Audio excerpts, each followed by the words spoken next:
আমি অ্যাকচুয়ালি আমি বুঝতে পেরেছি, থ্যাংক ইউ সবাইকে, যে আমি এখন লাইভ হতে পেরেছি।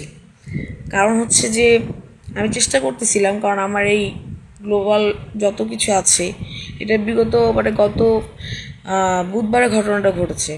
বুধবারে ঘটার পরে আজকে গতকালকে আসলে এটার একটা রেজাল্ট আসছে। রেজাল্ট আসলে পরিমাণটা কীরকম আপনারা একটু যাচাই বাছাই করবেন। কারণ আমরা যখন কোনো পথ পাইনি তখন একটি ভিডিও করে আপনাদের কাছে ছেড়েছি, এবং এরকম পরিমাণে আমরা আপনাদের কাছে দেওয়ার চেষ্টা করেছি যেটা আসলে মানুষ হিসেবে মানুষের পাশে দাঁড়ানোর এরকম একটা ওয়ে, দাঁড়ানোর বলেন বা দাঁড়ানোর কিচ্ছু না আছে। যদি আমরা মানুষ হিসেবে মানুষের পাশেই না দাঁড়াই, মানুষ মনে না করি, দাঁড়ান কেউ না দাঁড়ান ইজ আপ টু ইউ, কিন্তু মানুষ মনে না করি, অ্যাটলিস্ট আমরা তো সবাই আল্লাহর বান্দা, তাই না? কিন্তু মানুষ মনে না করি, সেটা আসলে কেমন দেখা যায় দৃষ্টিকটু। ঠিক আছে, আমি আজকে যে ঘটনাটা আপনাদের কাছে আমি প্রেজেন্টেশন দিব, আমি টোটাল ঘটনাটা আপনার কাছে নিয়ে আসছি যে অ্যাকচুয়ালি আমাদের সাথে মানুষ হিসেবে কী ঘটেছে। এটা হবে কিছু সময় আপনাদেরকে এটা দেখতে হবে, এই কারণে কিছু পার্ট হতে পারে, 1-2টা ভিডিও হতে পারে, সেটা দেখবেন এবং দেখে আমি আপনাদেরকে জানাতে পারবো যে, কারণ আমার মোবাইলে টোটালি আজকে আমি জানাবো এটা, কারণ আজকে ঈদের আগের দিন। ঠিক আছে, আমার মুসলমানের জন্য অনেক খুশির দিন, এটা আল্লাহর দেওয়া অনেক ভালো দিন। আমি জানি না যে এই দিনগুলো আমরা সামনে পাবো না, কিন্তু আমি আপনাদের কাছে জানাতে চাই যে এই দুইটা মানুষ কীভাবে কষ্টে দুঃখে লাইফটা ডিল করতেছে, কিন্তু গিভ আপ করতেছে না। সবাইকে জানাচ্ছে তাদের সিচুয়েশনটা রাইট নাও কীরকম, অথচ তার ফ্যামিলি, ঠিক আছে, ভাই বোন, বাবা মারা যাওয়ার পর তার ফ্যামিলি, ভাই বোন, মাদেরকে নিয়ে এই পর্যন্ত ফাইট করে আসছে। এখন পারতেছে না জাস্ট কিছু সিচুয়েশনের কারণে।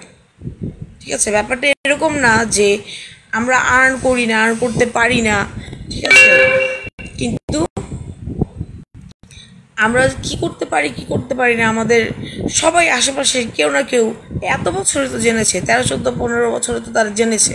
এখন আমরা যেখানে আছি, গ্লোবাল যে সাইটটা আমাদের মেনটেন হচ্ছে, ঠিক আছে, এরকম 16 নম্বর লাইনে আমার মা থাকে, কিন্তু এই বিষয়ে আমার মার সাথে কোনো কথাই বলিনি। হ্যাঁ, যে আমার সাথে এরকম একটা ইনসিডেন্ট হয়েছে, কারণ এখানকার কমিশনারের কাছেও আমি গেছি, সে বলছে সে পাওয়ারে আছে, ঠিক আছে, কর্নেল সে পাওয়ারে আছে, তো সে এখন তার ক্ষমতায় নাই, সে কি বলবে। তোমার হাজব্যান্ডকে গতকালকে কর্নেল সাহেবের বড় বোন আমার হাজব্যান্ডকে ফোন দিয়েছিল, আমরা ওয়েট করতেছিলাম যে কখন আমাদেরকে নক করবে না। নক করার পর আমার হাজব্যান্ড বলেছে যে কর্নেল সাহেবের নাম্বারটা একটু দেন, আমি তার সাথে কথা বলবো, এই বিষয়টা নিয়ে আমি তার সাথে একটু কথা বলবো। তখন বলছে ঠিক আছে, আমি ওনাকে জিজ্ঞেস করে আপনাকে নাম্বারটা দিব, আর কারেন্টের যে কাগজপত্র একটু পাঠিয়ে দিন। পাঠাবো যে আমরা, ঠিক আছে, তার গেটের সামনে গেলেই তো তারা মারা ধরা শুরু করে টাকার জন্য। আমরা ফকির, ঠিক আছে, টাকা পয়সা নাই আমাদের ব্যাংকে, আমাদের কোনো মানি নাই। তারপরে যাই হোক, কিছুক্ষণ পর সে আবার ফোন করে বলছে ভাইয়ার নাম্বার নেন। তখন আমার হাজব্যান্ড দেখতেছে রাত, আপনাদেরকে আমি কেন জানাতে পারিনি তখন, এটা আপনারা বুঝতে পারবেন। আমি টোটাল জিনিসটা আপনাদের সামনে আনতে চেয়েছি। আমার হাজব্যান্ড তখন 12টা বাজে 10 মিনিট আগে বা 15 মিনিট আগে, হ্যাঁ, তখন আমার হাজব্যান্ড বলছে ঠিক আছে আপনি নাম্বারটা দেন, আমি সকালে কথা বলে নিব। তখন সে বলতেছে যে আপনি কথা বলবেন, এখনই কথা বলেন, অসুবিধা কি। তো রাত্রেবেলায় ফোন দিছে, রাত্রেবেলা ফোন দেওয়ার পরে সে ফোন বিজি রাত লাস্টে তার কাছে মেসেজ পৌঁছাতে পেরেছে 12টা 15-তে। আমি আপনাদেরকে এখানে কোনো এভিডেন্স, ডকুমেন্টস, স্ক্রিনশট কিছুই দিব না। আমার মুখের কথা শুনে, প্রত্যেকটা পয়েন্ট শুনে যদি আপনারা বুঝতে পারেন, দিব না। এই কারণে আমার মোবাইলে সব ডাটা ইনস্টল করা, তারা দেখতে পারতেছে সে যেভাবে ইনডাইরেক্টলি আমার হাজব্যান্ডকে বলছে এবং আমাকে বুঝাইছে যে আমার হাজব্যান্ড অসুস্থ হয়ে পড়ছে। এখন আপনাদের সামনে আমি এই কারণে আসছি যে এটা লাস্ট হবে ফার্স্ট হবে কিছুই আমি জানি না, কালকে ঈদ, ঠিক আছে। আপনারা জানেন আমরা মুসলমান, আমরা যেরকম যারা আপনাকে এতদিন এই বুধবার থেকে এই পর্যন্ত আমাকে সাপোর্ট করেছেন, আমার পাশে থাকছেন, এটা আমি পোস্ট করে দিতে বলছি, রিপোস্ট করে দিতে বলছি যে আমার সাথে থাকেন, মানুষকে আমরা জানাই যে মানুষের সাথে কী ধরনের আচরণ করে ক্ষমতা থাকলে, বা মানুষকে হেয় প্রতিপন্ন করে দেখে কী দৃষ্টিতে, এটা আমি আপনাদেরকে দেখানোর জন্য এই ভিডিওটা করা। আমি একটা অসুস্থ মানুষ, সেটা আমি মেনশন করবো না এখানে। আমি জাস্ট আমি গিভ আপ করতে চাই না, ঠিক আছে? আমি জানাতে চাই মানুষদেরকে যে আসলে আমাদের সাথে কী ঘটনা ঘটে যাচ্ছে, ঠিক আছে? পৃথিবীতে মানুষ, আমি ছোটোবেলা থেকে এটাই জেনে আসছি যে কারো কিছু হলে আমরা কাউকে চিনি না, একজন রাস্তায় যদি পড়ে যায় তাহলে আমরা আরও 10 জন তাকে যে ধরি, তাকে উঠাই, তাই না? অথচ দেখেন, আমি কিন্তু ছোটোবেলা থেকে এটা দেখে আসছি আমার চোখের দৃষ্টি দিয়ে, ঠিক আছে? যে পড়ে গেছে, এই উঠো তো। তো হেল্পের জন্য এখানে আমি হেল্প কোনটা? টাকা না, হেল্প শুধু টাকা দিয়েই হয় না। আমাদেরকে মানসিকভাবে যেভাবে টর্চার এবং যেভাবে হেয় প্রতিপন্ন করা হয়েছে, এটা আসলে যদি দেখেন যে আমাদের যোগ্যতা নাই, আসলে আমাদের কিছু নাই, আমাদের আসলে কিছু নাই। একটা হচ্ছে আপনার ক্যারিয়ার, আপনি কিছু করেন নাই, জাস্ট মাঠে নামছেন, এখন আপনার কিছু নাই, বাট আপনার সব কিছু আছে। কিছু সিচুয়েশনের কারণে, দেশের বলেন, যেখানকার বলেন, সিচুয়েশনের কারণে, দলের বলেন, ক্ষমতায় নেই সরকার, যেটাই হোক। আমার হাজব্যান্ডও একটা পজিশনে ছিল, ঠিক আছে, কিন্তু আমরা কিন্তু সব কিছুই আপনাদেরকে বলছি, কিন্তু যখন ডোমিনেট করা, আমার ক্ষমতাটা প্রেজেন্ট করা যে এখন আমার সময়, আমি এটা করতে পারবো। তো যাই হোক, সে রাত্রেবেলা আমার হাজব্যান্ড মেসেজ দিছে 15টার দিকে যে আমি মানে কর্নেল সাহেবদের সাথে এরকম, আমি ঢাকা ইউনিভার্সিটির একজন স্টুডেন্ট, আমি আপনাদের স্যারদের সাথে চলাফেরা করেছি, আমি 12টার পরে ফোন দেওয়াটা আসলে ভদ্রতা মনে করি না, মানে সামথিং লাইক দিস, এরকম একটা আর কি মেসেজ। তো যাই হোক, সে মেসেজটা কখন পড়েছে না, বাট তার রিপ্লাই রাত 3টার দিকে আসছে। পরের দিন আমি জানতে পারছি, এই এতটুকু আপনার আমি বললাম, রাত 3টার দিকে ওকে এরকম কিছু একটা লেখা। তারপরে সে ফোন দিছে সকালে কয়টার দিকে আমি মেনশন করতে চাই না, হয়তো 11টা 10টা এরকম হবে। আমার হাজব্যান্ড সেই থেকে এই পর্যন্ত এতটা সিক মানসিকভাবে, তার কথা শুনে মেনে নিতে হয়েছে আমাদের কথাটা, কিন্তু আমরা মানতে পারতেছি না যে আজকে রাইট নাও যদি টাকা থাকতো, আমাদের এখান থেকে এরকম বেসামান্য হয়ে যেতে হতো না, বা আমরা মেনে নিতাম না অ্যাটলিস্ট তার কথাটা ডোমিনেট করে। সে যেটা বলছে সেটা হচ্ছে যে এখানে আসছে, বা আপনারা 5 দিন চলে যাবেন, মানে ঈদের পরের দিন ঈদ করেন, কথাগুলো কিন্তু ঠিক এরকম, ঈদ করেন, আপনি 5 দিন চলে যাবেন, আপনি টাকা দেন না দেন। যে ঘটনাটা প্রথমে কথা হয়েছে, যে ঘটনাটা ঘটে গেছে, সেটা আসলে দুজনের জন্য দৃষ্টিকটু, মানে খুবই খারাপ হয়েছে, হ্যাঁ। তো তখন আমার হাজব্যান্ড বলছে, আপনার ভাগ্নি যে আমার অসুস্থ বউটাকে ওইভাবে মারলো, এটা কি আসলে ঠিক হয়েছে? বলে না, এটা তো ঠিক হয় নাই, মোটেও ঠিক হয় নাই, ঠিক আছে? যাই হোক, এখানে সে লক করছে, ঠিক আছে? এখন লক করতে আমার হাজব্যান্ডকেও কিছু বলতে হবে।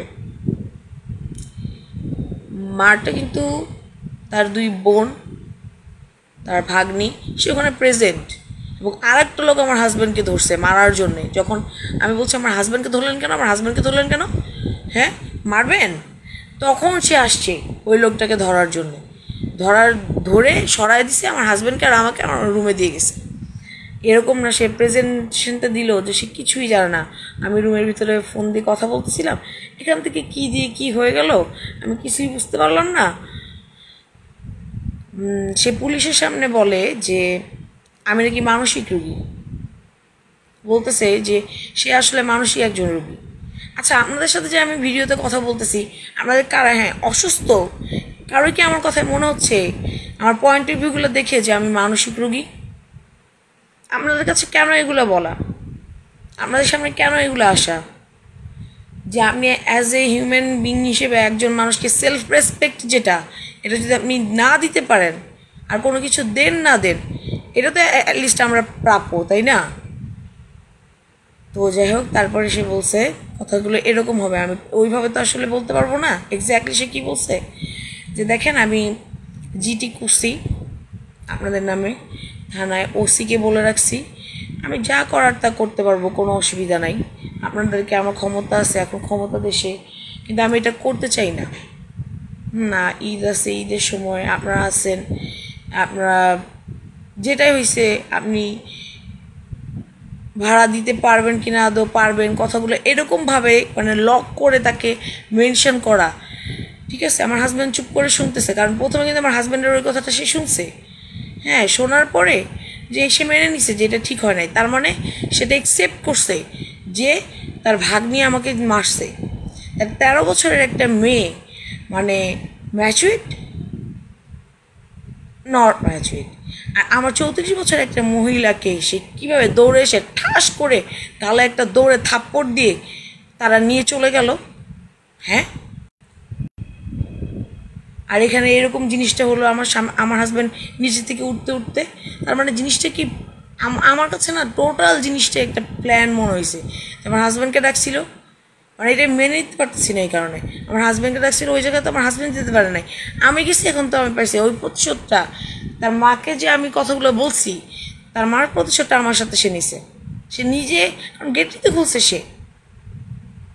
সে নিজে, প্রথম যখন আমি গেট নক করছি সে গেট খুলছে। আপনি কি, আমি বলছি যে আপনার আম্মু আমাকে ডেকেছিল, কর্নার সাহেব নিজে খুলছে, আপনার আম্মু আমাকে ডেকেছে। আমার হাজব্যান্ডের আসার কথা ছিল, বাট আমার হাজব্যান্ড আসতে পারে নাই, আমি আসছি, আমার হাজব্যান্ড অসুস্থ। সে গেট খুলে দিয়ে দেখলাম তার বড় বোন আসছে আমার সাথে কথা বলার পরে, তারপরে আর যারা যারা আসছে যা হয়েছে এগুলো আমি আপনাদেরকে বলছি। তো সে কিছু জানে না, সে থেকে কিছু হয় নাই। তো আপনারা বলেন এখন যেটা হয়েছে, তো বুধবারে মানে পরের দিন চলে যেতে হবে। তখন আমার হাজব্যান্ড বলছে তাকে যে স্যার, আমার হাজব্যান্ড তাকে স্যার, এবং তার পজিশন, তার জায়গা, এখন সে ক্ষমতায় আছে, যেটাই আছে, তাকে যেভাবে মেনশন করে সেদিন পুলিশের সামনে যেভাবে কথা বলছিল, আমার হাজব্যান্ড, মানে আমি আমার হাজব্যান্ডকে চিন্তা করি যে আসলে ঢাকা ইউনিভার্সিটি থেকে পড়া ছেলে পেলেগুলা কত ভদ্র, যে মানুষকে সেলফ রেসপেক্ট, আমি কিন্তু তো ভদ্র না, ঠিক আছে, সেলফ রেসপেক্ট কীভাবে দিতে পারে যে স্যার স্যার বলে তাদেরকে সম্বোধন করতেছে, মাথা নিচু করে কথা বলতেছে, আমার সামনে কথা বলতেছে মাথা নিচু করে আছে, মানে কতটা সেলফ রেসপেক্ট দিতে পারে এরা, যে কথা বলতেছে স্যার স্যার মেনশন করতেছে, হ্যাঁ মহোদয়। তো যাই হোক, আমি এরকম না, আমি খুবই স্ট্রেট ফরওয়ার্ড দেখে আপনাদের সামনে আসছি। আমার হাজব্যান্ড কোনো দিন আসতো না, কিন্তু মেনে নিতে হচ্ছে দেখে আমরা মেনে নিচ্ছি, কিন্তু আমরা মেনে নিতে পারতেছি না। আজকে যদি আমাদের দেশের আওয়ামী লীগ বলেন, বিএনপি বলেন, জামাত, ছাত্রলীগ, হোয়াট এভার যেই আসুক, এটা মেনশন করছি না আমরা, কিন্তু আমার কথা হচ্ছে যে আসুক, যে দল আসুক, এটা আমার কাছে ফ্যাক্টর না। আমার কাছে ফ্যাক্ট হচ্ছে যে আপনি জাস্ট একজন মানুষ হিসেবে যতটুকু সম্মান পাওয়া উচিত সেটাকে আপনি পাবেন না, বা আপনাকে যতটুকু সেলফ রেসপেক্ট দেওয়া উচিত আপনি দিবেন না।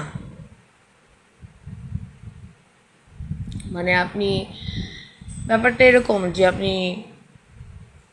মানে যাই হোক, ডিফেন্সের লোক বলে আপনি এই সুযোগটা পাবেন নাকি?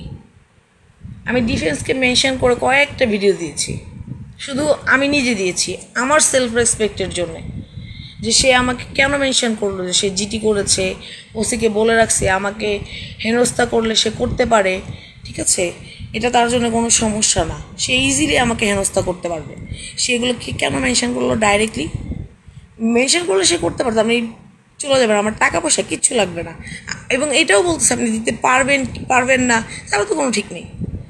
তো আমার হাজব্যান্ড বলছে আমার কাছে প্রুফ আছে স্যার, আপনি দেখে যান, আমি এখানকার ব্যবসায়ী, ঠিক আছে, আপনি দেখতে পারেন আমার লাইসেন্স থেকে নিয়ে শুরু করে আমি এদেশের একজন ব্যবসায়ী কিনা, ট্রেড লাইসেন্স, ঠিক আছে, বা এটা বলছে কিনা আমি জানি না, আমার ট্রেড লাইসেন্স না থাকলে তো আমি ব্যবসা করতে পারতেছি না, তাই না?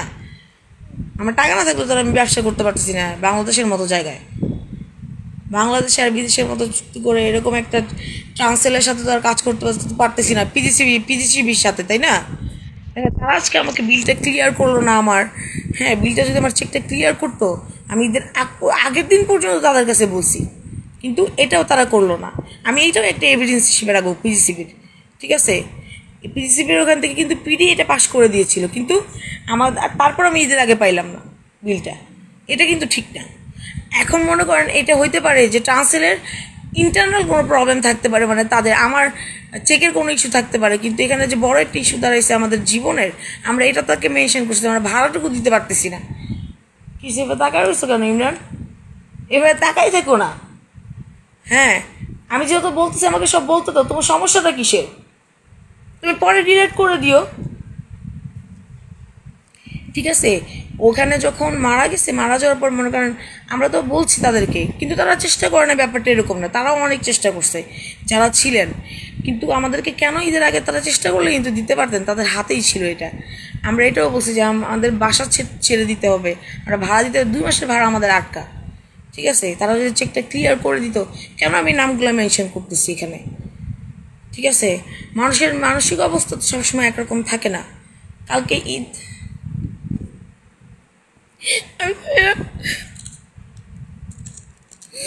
আমি আপনাদের সাথে এসেছি, আমি একটা মুসলমান দিনে কথাগুলো জানানোর জন্য যে আমাদের মতো ছোট আমরা কার কাছে বলবো আমাদের গার্জিয়ান এই ব্যাপারটা তো এরকম না, আমাদেরও গার্জিয়ান আছে, কিন্তু অল্প কিছু সময়ের জন্য আমরা যখন এরকম মানে হয়েছি, ডমিনেট হয়েছি, তখন আর কারো কাছে যাবো এরকম শক্তি আমাদের হয় নেই।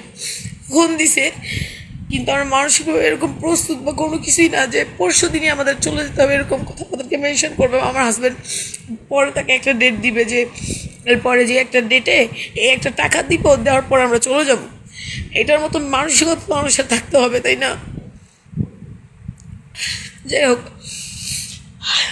আমি আপনাদেরকে জাস্ট সিচুয়েশনটা জানালাম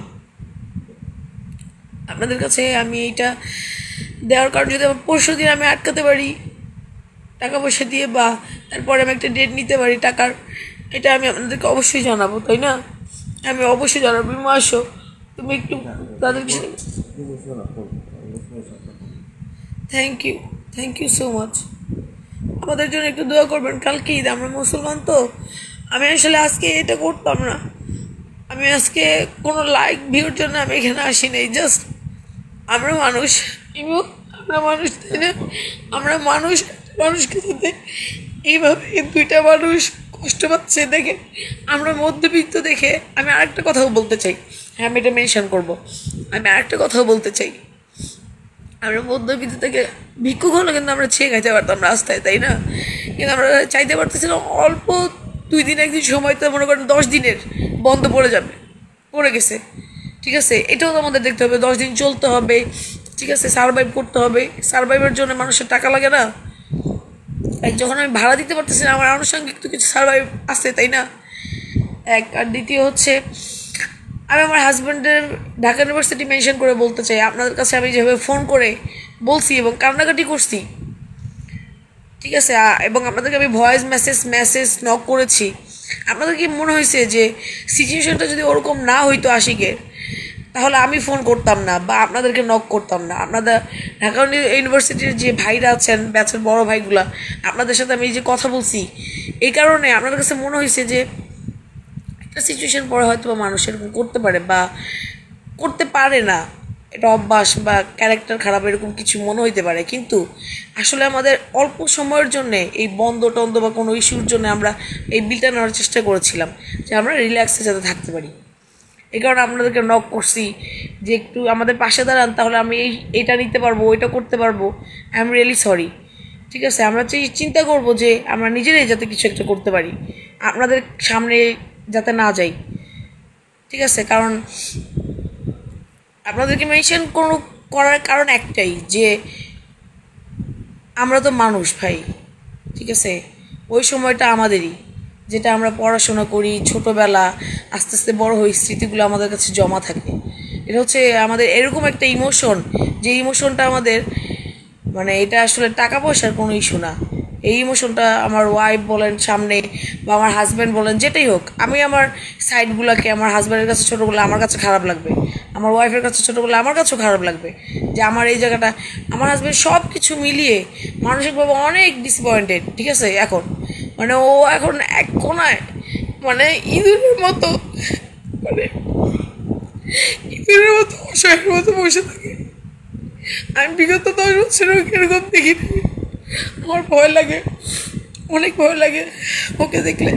মনে হয় যে একটু কুচু মুচু হয়ে এরকম চুপ করে, ওকে না আমি এরকম দেখি নেই। ও বাঘের মতো দেখে আমি বিয়ে করছি ওকে। 10 বছরে কোনোদিন এরকম দেখি নেই। Thank you.